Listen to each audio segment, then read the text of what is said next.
আচ্ছা, এর আগের ক্লাসে আমরা মেমোরি ম্যানেজমেন্ট সম্পর্কে আলোচনা করছি। মেমোরি ম্যানেজমেন্টের মধ্যে বিভিন্ন টেকনিক, মেমোরি ম্যানেজমেন্টের টেকনিক এবং যে প্রবলেমগুলা মেমোরি ম্যানেজমেন্টের ক্ষেত্রে যে প্রবলেম হয়, ফ্র্যাগমেন্টেশন, ইন্টারনাল ফ্র্যাগমেন্টেশন কি, এক্সটার্নাল ফ্র্যাগমেন্টেশন কি, এগুলো আমরা গত ক্লাসে আলোচনা করছি। এখন এই ফ্র্যাগমেন্টেশন সলভ করার জন্য বলছিলাম যে টেকনিক আছে, মেমোরি ম্যানেজমেন্টের দুইটা পলিসির কথা বলছিলাম। একটা হচ্ছে কন্টিগুয়াস মেমোরি অ্যালোকেশন আর একটা হচ্ছে নন কন্টিগুয়াস মেমোরি অ্যালোকেশন। তো কন্টিগুয়াস মেমোরি অ্যালোকেশনের ক্ষেত্রে আবার দুই ধরনের কন্টিগুয়াস মেমোরি অ্যালোকেশন আবার দুই ধরনের আছে। তার মধ্যে একটা বলছিলাম হচ্ছে ফিক্সড পার্টিশনিং আর একটা হচ্ছে ভেরিয়েবল পার্টিশনিং। তো এই উভয় ক্ষেত্রেই যে প্রবলেমটা আসে সেটা হচ্ছে ফ্র্যাগমেন্ট তৈরি হয় বা ফ্রি স্পেস তৈরি হয়, আনইউজড স্পেস তৈরি হয়, যেটাকে আমরা ফ্র্যাগমেন্টেশন বলি। তো ফ্র্যাগমেন্টেশন আবার দুই ধরনের, একটা হচ্ছে ইন্টারনাল ফ্র্যাগমেন্টেশন আর একটা হচ্ছে এক্সটার্নাল ফ্র্যাগমেন্টেশন। ইন্টারনাল ফ্র্যাগমেন্টেশন হচ্ছে যে মেমোরির যে স্পেসে, মেইন মেমোরিতে কোনো একটা প্রসেস বা কোনো একটা জবকে যখন অ্যালোকেশন দেয়া হয় বা স্টোর করা হয়, তখন ওই মেমোরি স্পেসের চাইতে যদি প্রসেসের সাইজটা এরকম কম হয়, সেই ক্ষেত্রে ফাঁকা স্পেস তৈরি হয়, যে স্পেসটা আর ব্যবহার করা যায় না। এটা হচ্ছে ইন্টারনাল ফ্র্যাগমেন্টেশন। আর এক্সটার্নাল ফ্র্যাগমেন্টেশন হচ্ছে আনইউজড স্পেস থাকে কিন্তু বিভিন্ন জায়গায় ছড়ানো থাকে, যেটাকে যদি একত্রিত করা যায় তাহলে অন্য আরেকটা প্রসেসকে অ্যালোকেশন দেওয়া যাবে। অন্য আরেকটা প্রসেসকে অ্যালোকেশন দেওয়ার মতো এনাফ স্পেস আছে, কিন্তু ফ্রি স্পেস গুলা পাশাপাশি না হওয়ার কারণে সেখানে অ্যালোকেশন দেওয়া যাচ্ছে না। এইরকম ফ্র্যাগমেন্টেশনকে বলা হয় এক্সটার্নাল ফ্র্যাগমেন্টেশন। তো এই প্রবলেমকে সলভ করার জন্য আমরা যেটা নন কন্টিগুয়াস মেমোরি অ্যালোকেশন, যেটা এটা এর মধ্যে পেজিং আছে, সেগমেন্টেশন আছে। তো আমরা ওইখানে দেখছি যে একটা প্রসেসকে ফুল মেমোরিতে লোড করা হয়। তো এই করার কারণেই অনেক সময় দেখা যায় যে মেমোরির যে স্পেস আছে তার তুলনায় প্রসেসের স্পেস বেশি, এই কারণে ওইখানে আর কোনো প্রসেসকে অ্যালোকেশন দেওয়া যাচ্ছে না। তো এই প্রবলেমকে সলভ করার জন্য যে টেকনিকটা, যদি যে প্রসেস আছে, আমরা যদি প্রসেসকে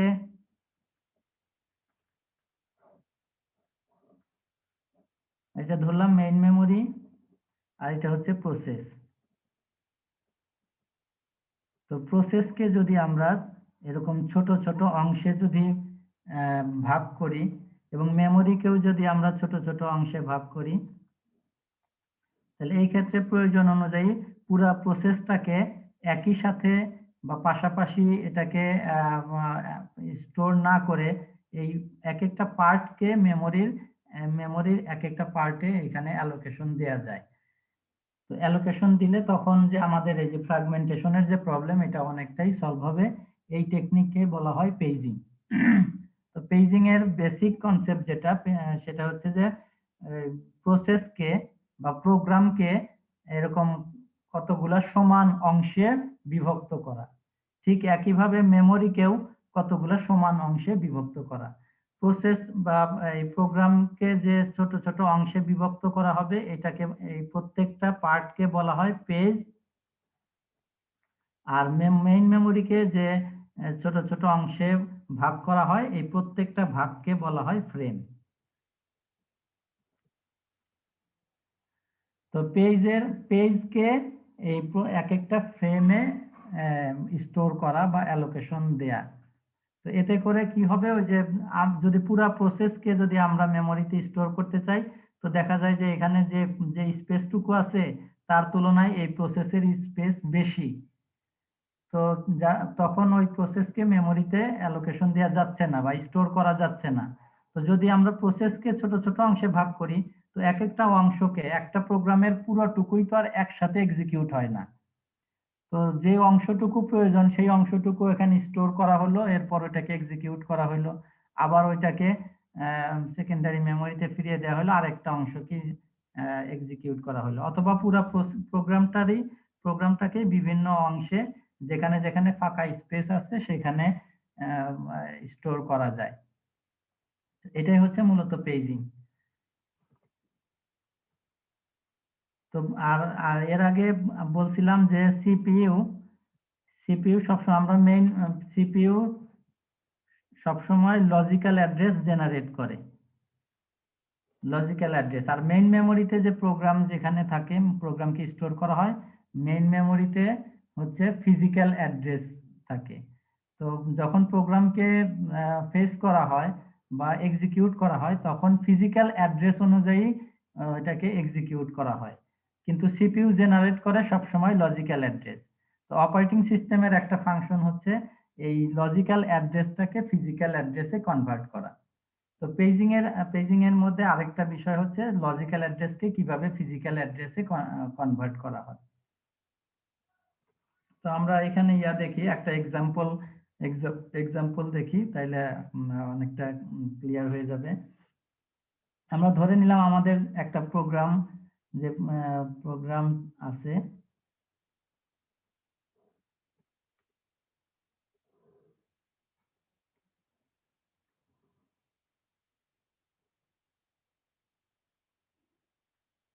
একটা প্রোগ্রামকে ধরে নিলাম আমরা 4টা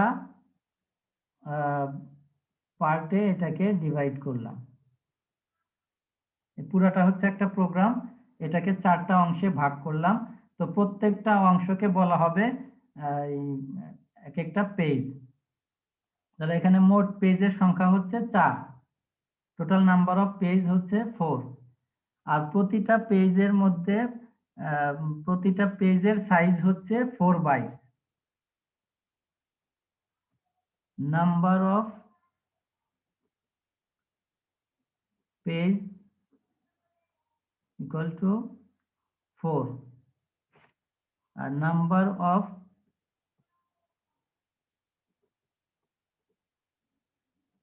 page size equal to 4 bytes।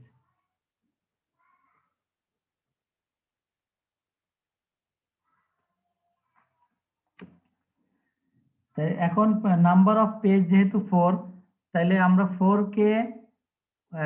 K represent করার জন্য টোটাল বিট কয়টা লাগতেছে? কে একজন একটু বলো। জাভেদ আছে? জাভেদ? জি স্যার। আচ্ছা, নাম্বার অফ পেজ হচ্ছে 4। এখন 4 কে আমরা বাইনারিতে রিপ্রেজেন্ট করার জন্য কয়টা বিট প্রয়োজন? স্যার 3টা হলেই চলবে না? 3টা হলে চলবে? জি স্যার। বাইনারিতে সবসময় শুরু হয় 0 থেকে। বাইনারিতে 0 থেকে শুরু হয়, তাহলে 4 মানে হচ্ছে 0 to 3, 0 থেকে 3 পর্যন্ত 4টা। তাহলে 0 থেকে 3 পর্যন্ত রিপ্রেজেন্ট করতে কয়টা বিট লাগবে সর্বোচ্চ? স্যার ওইটা তো তাহলে 2টা লাগবে স্যার। হ্যাঁ, 2টা লাগবে 0 থেকে 3। কারণ দেখো এই যে প্রথম পেজ যেটা, এই পেজের নাম্বার হচ্ছে বাইনারিতে যদি আমরা করি তাহলে এটা হচ্ছে কি 00, পরেরটা হচ্ছে 01, তারপরেরটা হচ্ছে 10, তারপরে 11। কি বোঝা গেছে? জি স্যার। আচ্ছা, এখন বলতেছি নাম্বার অফ পেজ সাইজ, প্রত্যেকটা পেজের সাইজ হচ্ছে 4 বাইটস করে, 4 বাইট। তাহলে এই প্রত্যেকটা পেজকে রিপ্রেজেন্ট করার জন্য কয় বিট লাগবে?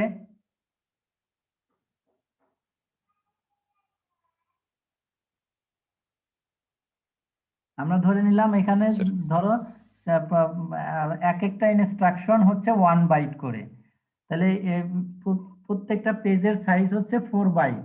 তার মানে ধরো এখানে 4টা ইনস্ট্রাকশন মিলে একটা পেজ। তাহলে প্রথম ইনস্ট্রাকশনকে রিপ্রেজেন্ট করব আমরা ঠিক একইভাবে 4টা বাইট, যেহেতু 4 বাইট বা 4 ইনস্ট্রাকশন ধরতে পারো। তাহলে প্রতিটা বাইট বা প্রতিটা ইনস্ট্রাকশনকে রিপ্রেজেন্ট করার জন্য আমাদের বিট লাগবে কয়টা?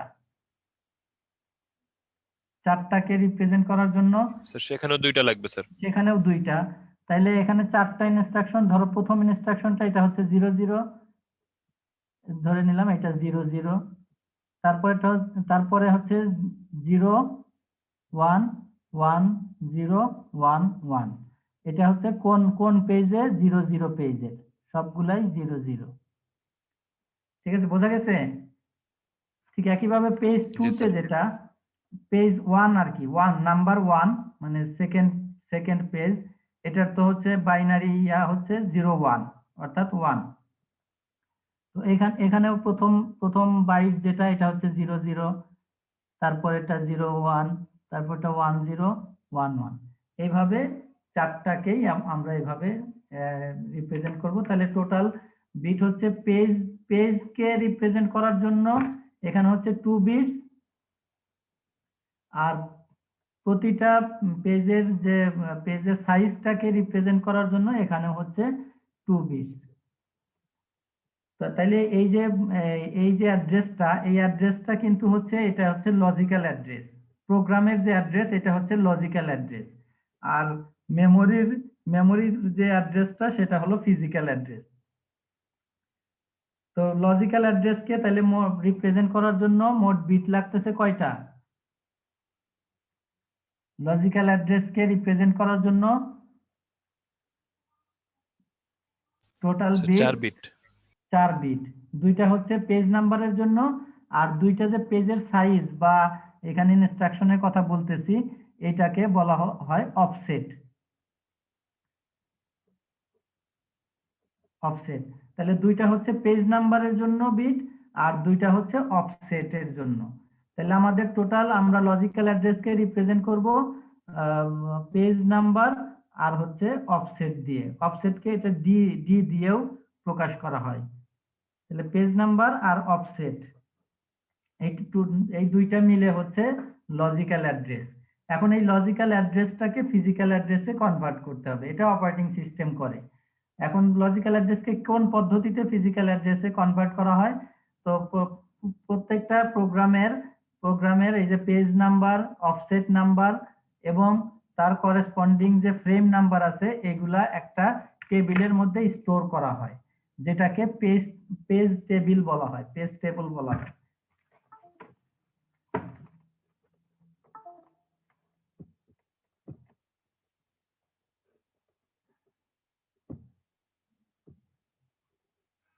তো লজিক্যাল অ্যাড্রেস যেটা জেনারেট হয়, এখান থেকে প্রতিটা পেজিং এ একটা পেজ টেবল থাকে। পেজ টেবলের মধ্যে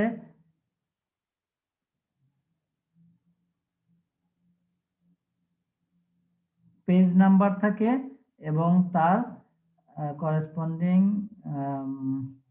ফ্রেম নাম্বার থাকে।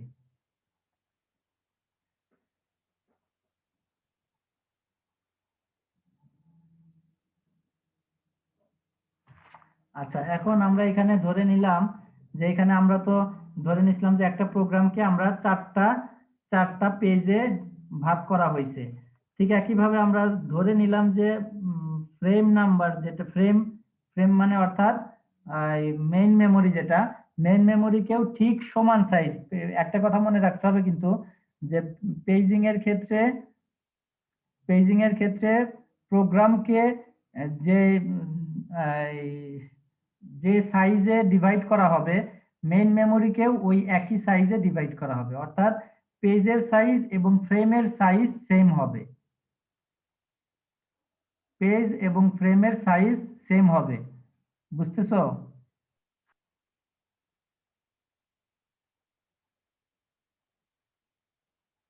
সামিন? জি স্যার। জি স্যার। পেজিং এর ক্ষেত্রে পেজের সাইজ এবং ফ্রেমের সাইজ সেম হবে, অর্থাৎ একটা প্রোগ্রামকে যে যতটুকু সাইজে ডিভাইড করা হবে, মেইন মেমোরিকেও ওই একই সাইজে ডিভাইড করা হবে। তাহলে সুতরাং পেজ সাইজ এবং ফ্রেম সাইজ সেম থাকতেছে। তো আমরা এখানে ধরে নিলাম যে আমাদের মেইন মেমোরিকে আমরা টোটাল মেইন মেমোরি তো প্রসেসের চাইতে মেইন মেমোরি, তো ধরলাম সাইজে বড় আছে, তো মেইন মেমোরিকে 8টা টোটাল 8টা ভাগে ভাগ করা হলো। 8টা দেখা যাচ্ছে কি? স্যার খাতাটা একটু উপরে নিতে হবে। স্যার স্যার একটু উপরে তুলতে হবে স্যার। আচ্ছা, তাহলে আমি এই পেজে আসি। দেখা যাচ্ছে এখন? স্যার একটু নিচে নিলে ভালো হয়।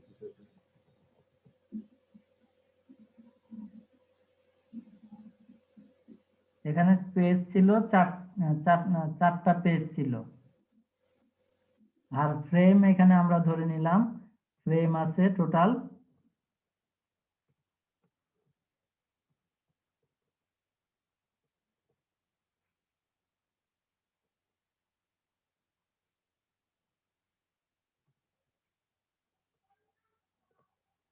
ফ্রেম আছে টোটাল 8টা। এখন এই যে পেজগুলা, এক একটা পেজ ফ্রেমের এক একটা অংশে যে স্টোর হবে, এটা কিন্তু নন কন্টিগুয়াস, মানে পাশাপাশি থাকতে হবে এমন কোনো কথা নেই। এখানে যে কোনো জায়গায় ফ্রি স্পেস যেখানে পাবে সেখানে স্টোর হবে। তো ধরে নিলাম আমরা যে এটা হচ্ছে 0 নাম্বার পেজ, এটা 0, এটা 1, এটা 2, এটা 3, আর এখানে ফ্রেমের এটা 0, 1, 2, 3, এটা হচ্ছে 4, 5, 6, 7। তো ফ্রেম নাম্বার হচ্ছে 8 আর পেজ নাম্বার হচ্ছে 4। তো ধরে নিলাম যে এই পেজ 0 যেটা, পেজ 0টা এসে এই 1 নম্বর যে ইয়াটা ফ্রেমে এখানে স্টোর হয়েছে।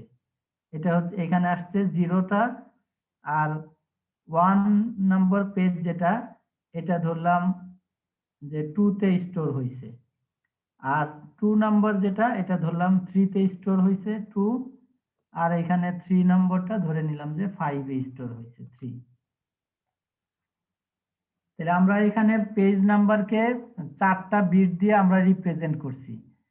তো এখানে পেজ টেবিলের মধ্যে কি থাকবে? পেজ টেবিলে পেজ নাম্বার থাকবে 0, 0টা কোথায় স্টোর হয়েছে? 1 এ, 1টা হয়েছে 2 তে, 2 হয়েছে 3 তে, আর 3 5 নম্বর ফ্রেমে স্টোর হয়েছে। এখন এই পেজ টেবল থেকে, এখান থেকে আমাদের এই অপারেটিং সিস্টেম কি করবে? এখান থেকে এই ফিজিক্যাল অ্যাড্রেসটাকে জেনারেট করবে। আচ্ছা, ধরে নিলাম আমরা 2 নাম্বার যে ইয়াটা, এটার অফসেটটা কিভাবে জেনারেট হবে এটা আমরা দেখতেছি। 2 মানে হচ্ছে এটার ইয়া কি, ফিজিক্যাল লজিক্যাল অ্যাড্রেসটা কি? 2 নাম্বার যে পেজ তার লজিক্যাল অ্যাড্রেস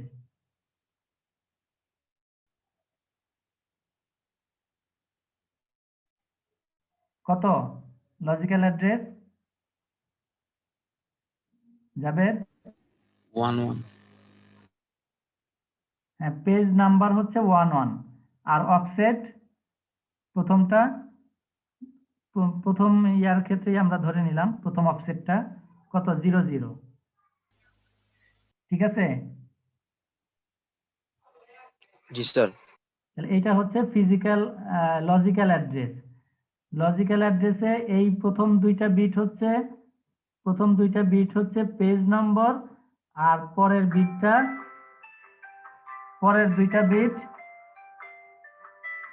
দুইটা বিট হচ্ছে অফসেট। একটু 1 মিনিট।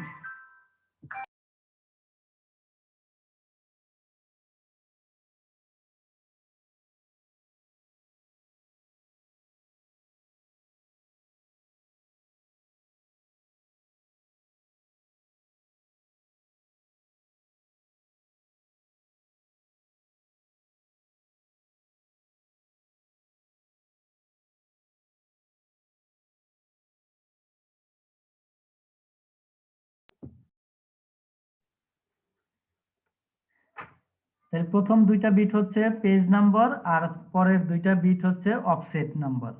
এখন পেজ টেবিল থেকে তাহলে 2 নাম্বার যে ইয়াটা, 2 নম্বর পেজটা কোথায় স্টোর হয়েছে এটা পেজ টেবিল থেকে পাওয়া যাবে। তো পেজ টেবিলে যদি 2 নম্বর ইয়াটা আসছে 3 নম্বর ফ্রেমে।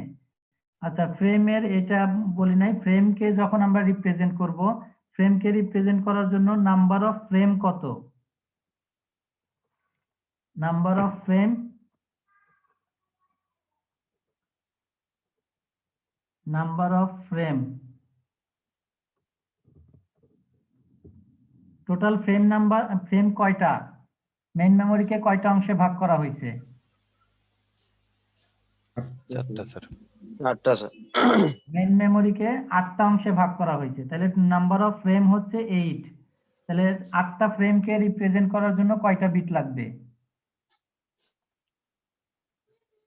3টা। 8টা ফ্রেমকে রিপ্রেজেন্ট করার জন্য টোটাল বিট হবে 3 বিট। আর প্রতিটা বলছিলাম যে পেজের এবং ফ্রেমের দুইটারই সাইজ হবে সেম।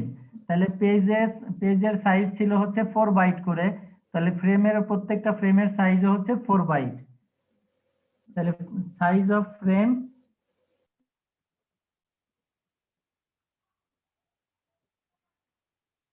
ফোর বাইট, তাহলে 4 বাইটকে রিপ্রেজেন্ট করার জন্য বিট লাগবে 2 বিট।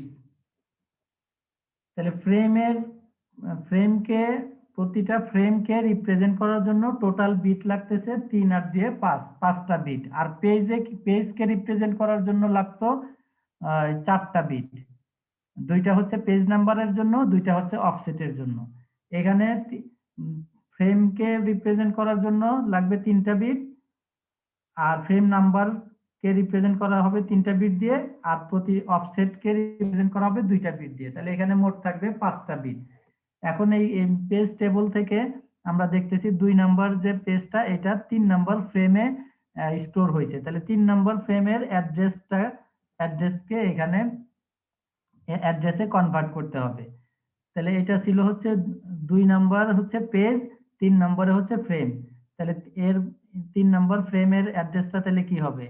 3 মানে হচ্ছে 0011, ঠিক আছে, এটা হচ্ছে ফ্রেম নাম্বার।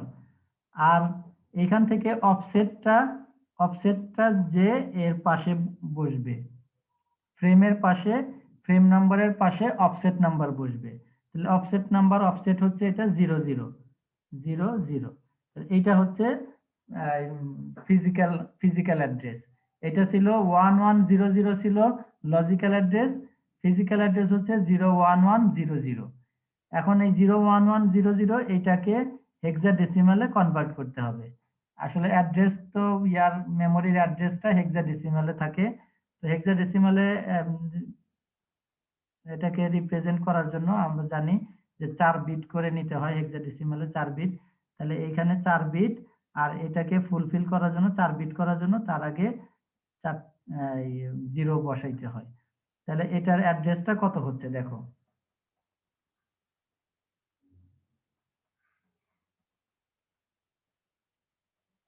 কত হচ্ছে?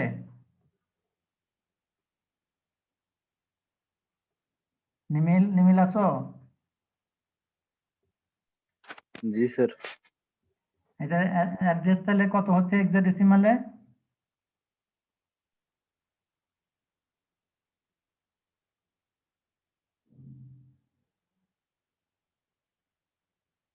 স্যার সি হচ্ছে। শুধু সি? জি স্যার। আগে জিরো আছে সি স্যার, আগে জিরো সি। আছে 4টা বিট, এই চারটা বিটের ইয়াটা হচ্ছে 0, আর এই 4টা বিট হচ্ছে 11, মানে কত? 12। 12কে হেক্সাডেসিমালে 12কে রিপ্রেজেন্ট করা হয় কি দিয়ে? সি দিয়ে, তার মানে 0C। তো এই যে এইটার দেখো, এখান থেকে যদি আমরা আসি, ফ্রেম নাম্বারটা যদি আমরা ইয়াতে আসি, তাহলে প্রথমটা হচ্ছে 1,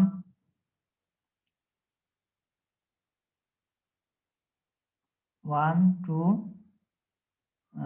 4টা তো, 4টা, তাহলে 1 2 3 4, তারপরে 5 6 7 8,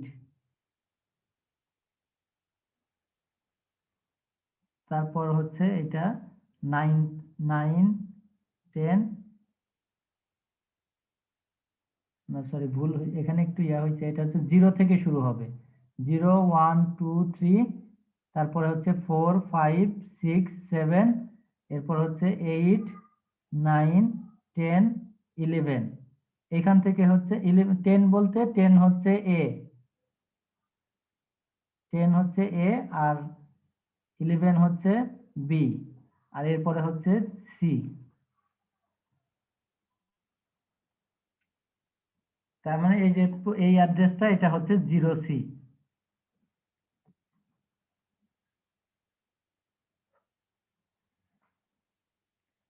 এইটা হচ্ছে পেজিং, অর্থাৎ যে প্রোগ্রামটাকে কতগুলো সমান সাইজে ডিভাইড করা এবং মেইন মেমোরিকেও কতগুলো সমান সাইজে ওই একই সাইজে এরকম ডিভাইড করা। তো প্রোগ্রামের অংশগুলাকে ভাগগুলাকে বলা হয় পেজ, আর মেইন মেমোরির ভাগগুলাকে বলা হয় ফ্রেম। তো প্রত্যেকটা পেজ প্রতিটা ফ্রেমে স্টোর হবে। তো স্টোর হওয়ার পরে এখন যখন ওই প্রোগ্রামটাকে বা ওই অংশটাকে যখন সিপিইউ এরকম এক্সিকিউট করবে, তখন সিপিইউ কি করে, লজিক্যাল অ্যাড্রেস জেনারেট করে। লজিক্যাল অ্যাড্রেস মানে হচ্ছে সেকেন্ডারি মেমোরি অ্যাড্রেস অথবা ওই প্রোগ্রামের অ্যাড্রেস। ওই প্রোগ্রামের অ্যাড্রেস যেটা সেটা হচ্ছে লজিক্যাল অ্যাড্রেস। তো প্রোগ্রামের অ্যাড্রেসটাকে আমরা এখানে রিপ্রেজেন্ট করার জন্য দেখাই যে 4টা বিট দিয়ে এটাকে রিপ্রেজেন্ট করা হচ্ছে, যেহেতু পেজের নাম্বার হচ্ছে 4 তার জন্য 2টা বিট, আর পেজের সাইজ হচ্ছে 4 বাইট তার জন্য 2টা বিট অফসেট লাগতেছে। তো এখন ফ্রেমকে রিপ্রেজেন্ট করার জন্য, যেহেতু টোটাল ফ্রেম নাম্বার হচ্ছে 8টা, তো 8টা ফ্রেমের নাম্বারকে রিপ্রেজেন্ট করার জন্য লাগতেছে 3টা বিট। আর যেহেতু প্রতিটা ফ্রেমের সাইজ হচ্ছে 4 বাইট, এজন্য এই অফসেটকে রিপ্রেজেন্ট করার জন্য লাগতেছে 2টা বিট। টোটাল বিট হচ্ছে 5টা।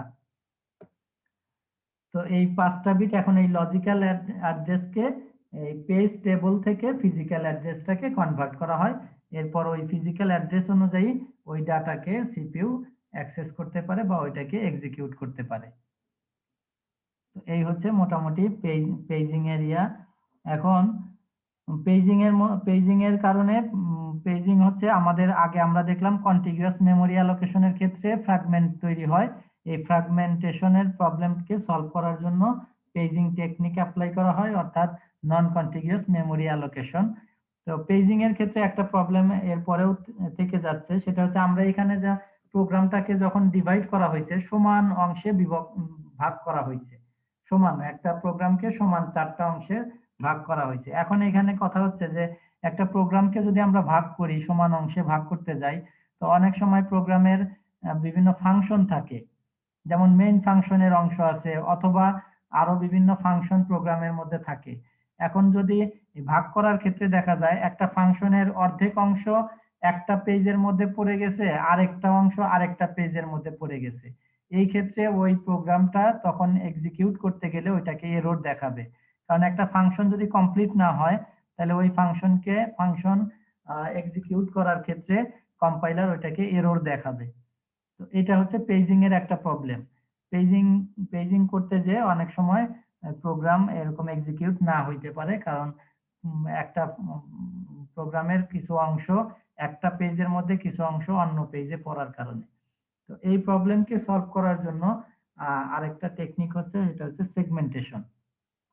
সেগমেন্টেশনে জাস্ট এখানে আমরা প্রোগ্রামকে সমান সাইজে ভাগ করা হয়েছে, তো সেগমেন্টেশনে এরকম সমান অংশে ভাগ করা হয় না। ওইখানে এই প্রোগ্রামের অবস্থা বুঝে সেগমেন্ট অনুযায়ী এক একটা সেগমেন্ট, যে সেগমেন্টটা পুরোপুরি নিজেই এরকম কমপ্লিট হইতে পারে বা এক্সিকিউট হইতে পারে বা রান করতে পারে, এইরকম সেগমেন্টে প্রোগ্রামটাকে ভাগ করা হয়। এটাকে বলা হয় সেগমেন্টেশন। তো আজকে এই পর্যন্তই মোটামুটি থাকবে। তোমরা সেগমেন্টেশনটা একটু দেখে নিও, আর যদি বলো নেক্সট ক্লাসে আমি সেগমেন্টেশনটা হয়তো দেখাইতে পারবো।